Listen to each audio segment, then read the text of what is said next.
听专家解读美国升学方案，看美国学习生活点滴，圆美国名校梦想。本节目由美国文美教育集团冠名播出。大家好，欢迎收看文美集团美国升学直通车。文美集团美国升学直通车是华人网和文美教育集团联合制作播出的北美首档大型的网络直播教育节目。在我们的节目当中，你将会了解到最新最权威的教育资讯，还有升学的建议。无论你是学生还是家长，有任何美国升学教育问题，都可以直接来给我们留言。首先还是来给大家介绍一下文美集团。美国文美集团，美国大学申请规划服务第一品牌，20年经验，万博士领衔常春藤顾问团队，中美双顾问模式服务一个学生，按照大学录取学校排名收费，与孩子形成利益共同体。华人老品牌，值得您的信赖。文美集团隆重推出 ACAP 大学专业及职业测评规划管理系统，华人升学机构首创，完美解决华人学生最大升学痛点。人工智能提前锁定大学专业方向，提前2到5年布局申请。有了专业测评系统，孩子的课程规划更清晰，活动更聚焦，文书更有故事感，大学申请更有竞争力。5到11年级学生都可以报名参加测评。文美集团1对1非营利组织成立运营领导力项目，让孩子从参与者变为领导者，真正成长、成人、成才进名校。5到11年级学生均可报名参加。文美集团社会影响力联合国网络义工课程，节省孩子时间，做名校认可的社会影响力，高大上义工。5到11年级学生均可报名参加。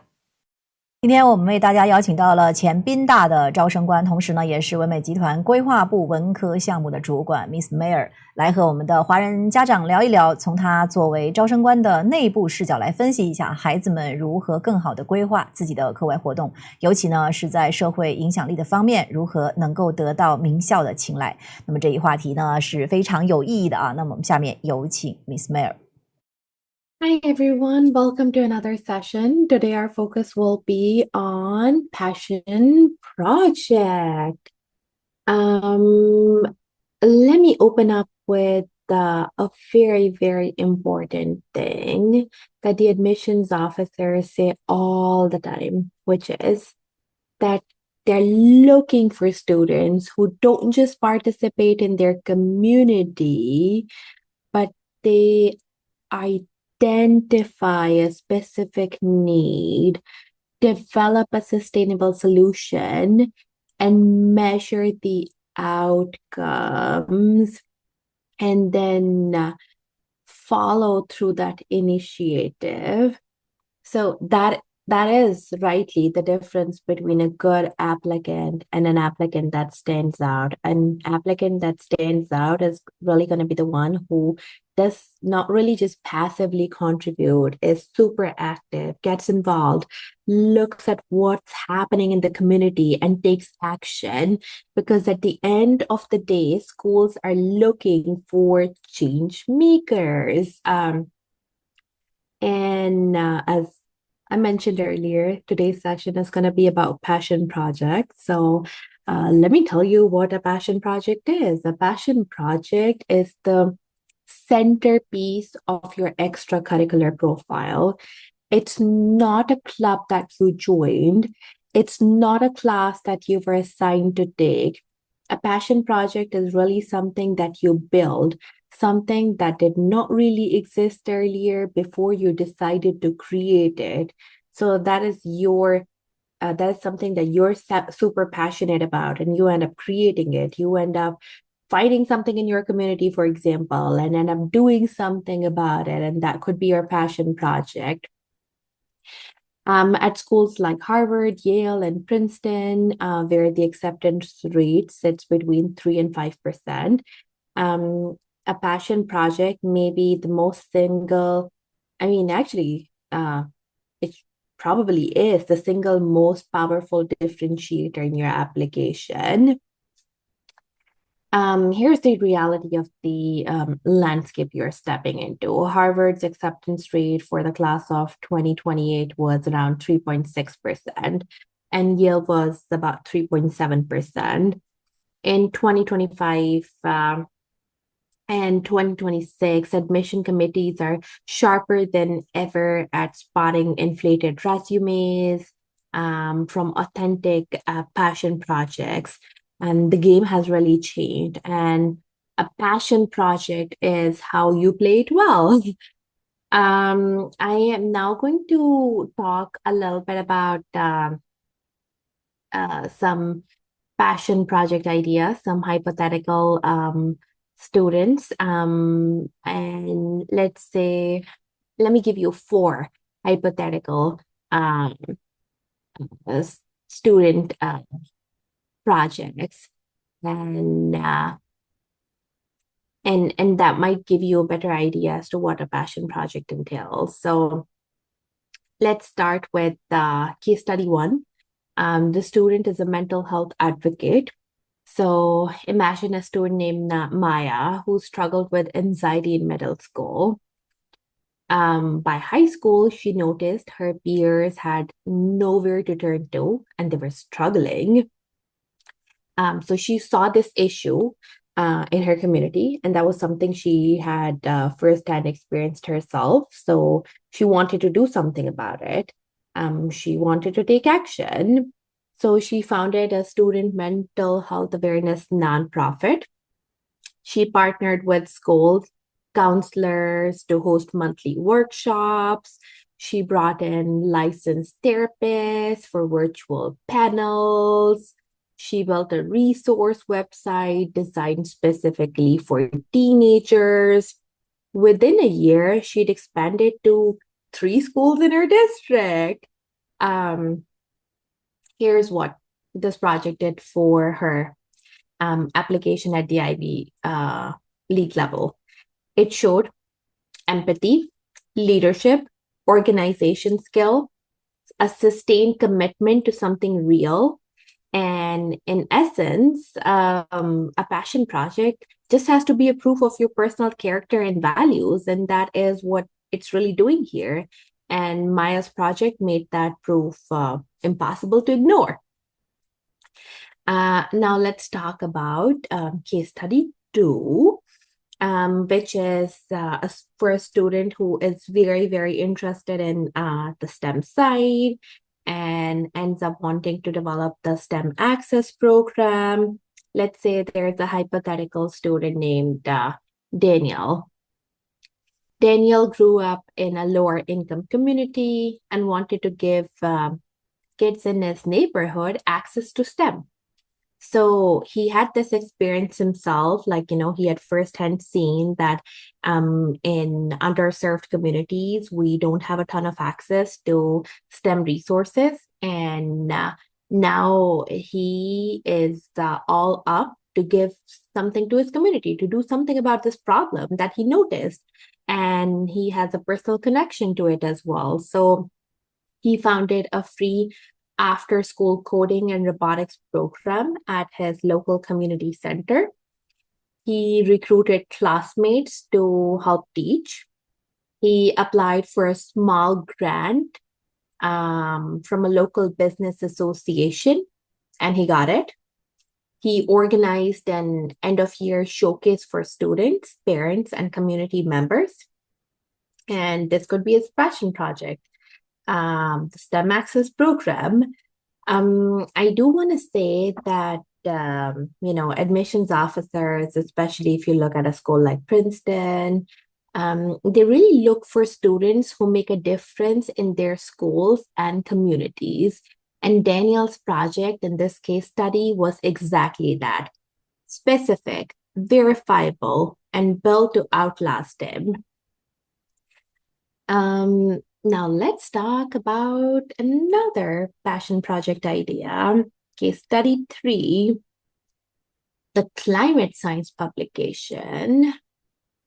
Let's say there is a hypothetical student named Priya. Priya is super passionate about climate science, but frustrated that most coverage was either too technical for teenagers or too simplified to be meaningful. She noticed this issue firsthand. She's not getting a lot of climate science information. Like, I have to do something about this issue. I have to take action. She launches a climate science newsletter written specifically for high school students. So now it is digestible for high school students. It makes sense now. And she does one long form explainer every week. She interviews graduate researchers. Within 6 months, she has hundreds of subscribers across 4 countries. And that's her passion project, focused on climate science, and which is her major interest. But at the same time, she loves writing. I do want to say that schools like Stanford and Yale both reward authentic intellectual exploration. And in this case, this hypothetical case of the student Priya's project didn't just enlist interest in climate science on her application. It proved it with a body of work that anybody could read and verify. I hope these case studies are making sense so far. I do want to reiterate that for passion project, you really have to come up with a solid idea which resonates with you, your interests, and also combines with your major interests, because that is going to be that one big project, probably your number one activity on your Common App, that we want to highlight and use that as a way for you to stand out amongst thousands of applicants for the top schools. Okay, moving on. Now let's think about another case. So case study 4. There's a student who is an athlete. Let's say the name for this hypothetical student is Ethan. Ethan is a competitive swimmer and a computer science enthusiast. His team struggled to manage training schedules alongside academic deadlines. Now, this is an issue that is very close to this hypothetical student, Ethan's heart. And he's like, I got to do something about this. So he builds an app. He publishes it on the Apple Store and has 40 members of a school's athletic program using his app within the first month. It doesn't have to turn out to be the bestseller on the App Store, but it's a real impact that he has been able to create, and it lived at the exact intersection of who he was. A strong spike here becomes impossible to ignore, and that's what this hypothetical student's app did in this case. It made him unforgettable to the admissions officers because they see that he saw a problem within his community, and he noticed that, and he took action, and he made impact. Okay, moving forward. Before we talk more about how to build a passion project, let me flag some mistakes that we consistently see with the passion projects. The first one is students aim too high and they try to do it too fast. And that becomes a problem. You really have to be very strategic as to how you want to lead the project, develop a timeline, and really be sure about the idea before you pursue it, because consistency is really the key. Admissions officers want you to start with something that you're super passionate about and then continue with it, not just stop doing it one day. The second big pitfall that I've seen is no roadmap. A passion project without a plan is just an idea. And it's important that we really have a strong roadmap. And finally, as I mentioned earlier, that the passion project really needs to tie with your personality, your major interests. And if you choose a project that does not really tell your story, that's a problem.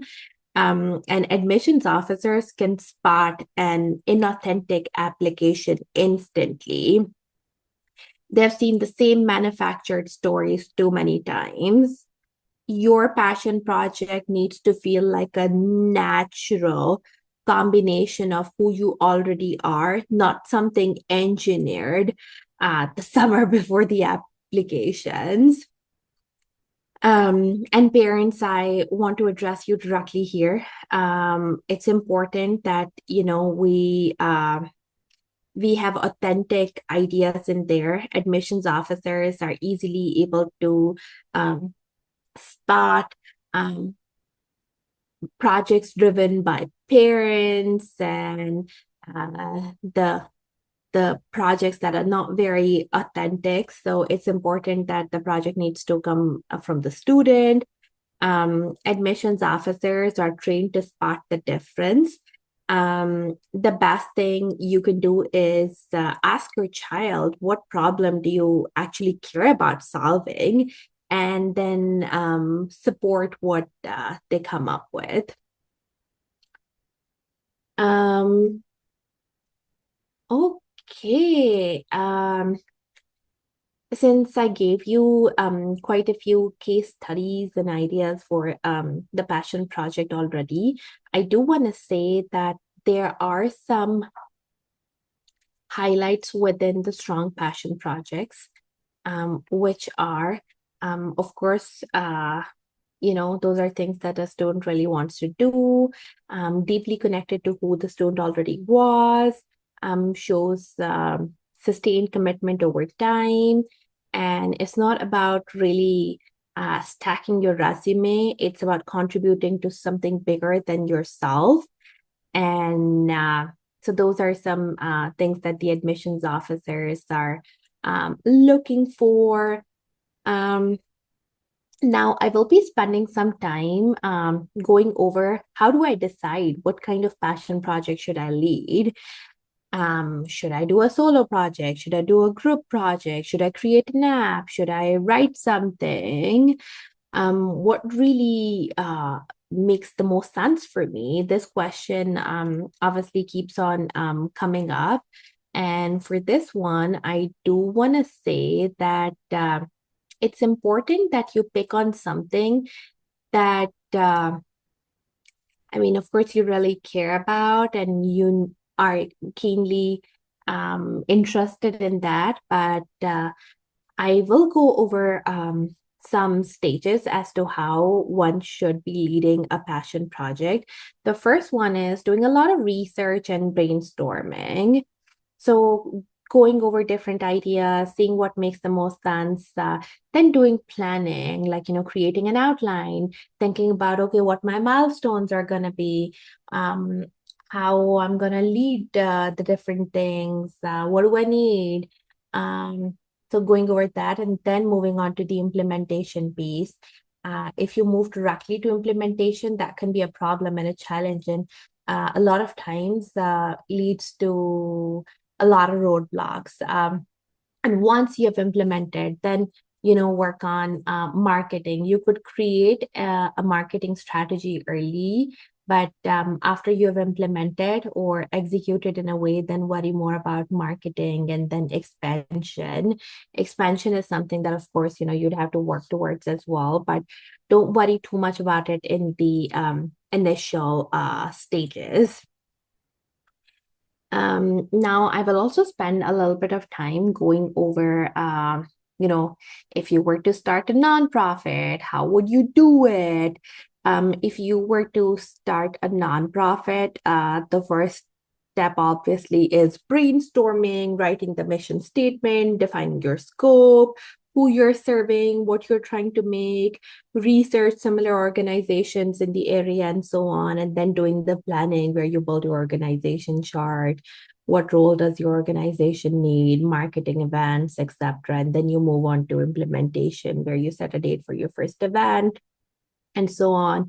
And then you work on the marketing piece, like building a simple website, designing flyers, creating a consistent social media schedule.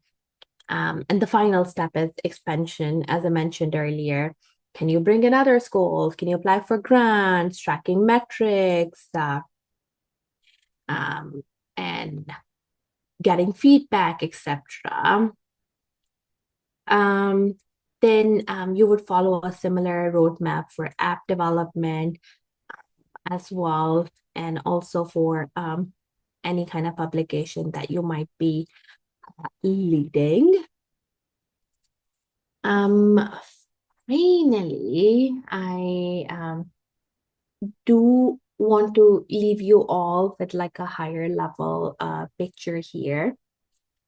That students with straight A's, perfect SAT scores, 15 AP classes are unfortunately getting denied from the elite schools. And that is the reality of this admissions landscape.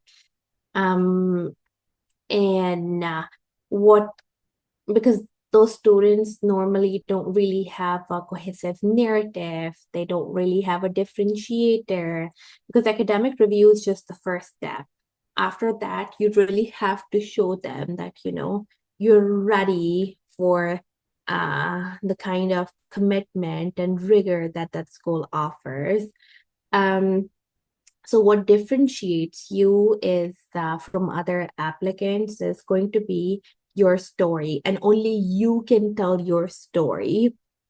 Selectivity today is driven not only by academic scarcity, but by search for the fit, distinctiveness, contribution, and a passion project is how you demonstrate all three in a way that no grade, no test score, and no list of club memberships ever can. Your application is a story arc. The fire that ignited your interest, the obstacle you conquered, and how you evolved is important for the admissions officers to really feel when reviewing your application, because unfortunately they spend under 10 minutes reviewing your application. So it's important that they can really see that story through your application. And in my opinion, your passion project is the most powerful chapter of that story. So to all the students and listening to me today, I do want to say that, if you're thinking about starting a passion project, really think about what problems do you care about solving? What are some of the things in your community that you may have noticed that may need your attention? It could be your immediate community. It could be a broader community. So really start from there and show the admissions officers that you see a problem and you act and you're a change maker. And to parents, all I can say is that, support the process, trust the students, and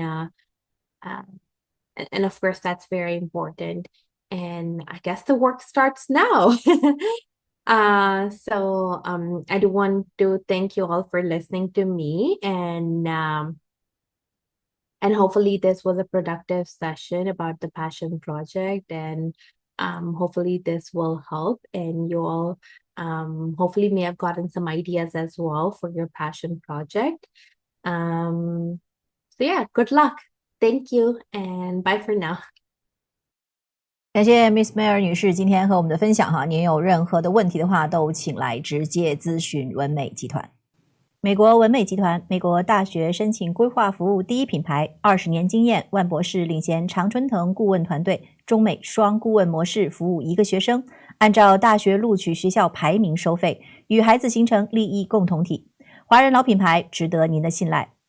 文美集团隆重推出 ACAP 大学专业及职业测评规划管理系统，华人升学机构首创，完美解决华人学生最大升学痛点。人工智能提前锁定大学专业方向，提前2到5年布局申请。有了专业测评系统，孩子的课程规划更清晰，活动更聚焦，文书更有故事感，大学申请更有竞争力。5到11年级学生都可以报名参加测评。文美集团1对1非营利组织成立运营领导力项目，让孩子从参与者变为领导者，真正成长、成人、成才进名校。5到11年级学生均可报名参加。文美集团社会影响力联合国网络义工课程，节省孩子时间，做名校认可的社会影响力，高大上义工。5到11年级学生均可报名参加。感谢您收看我们的节目，我们下期再见。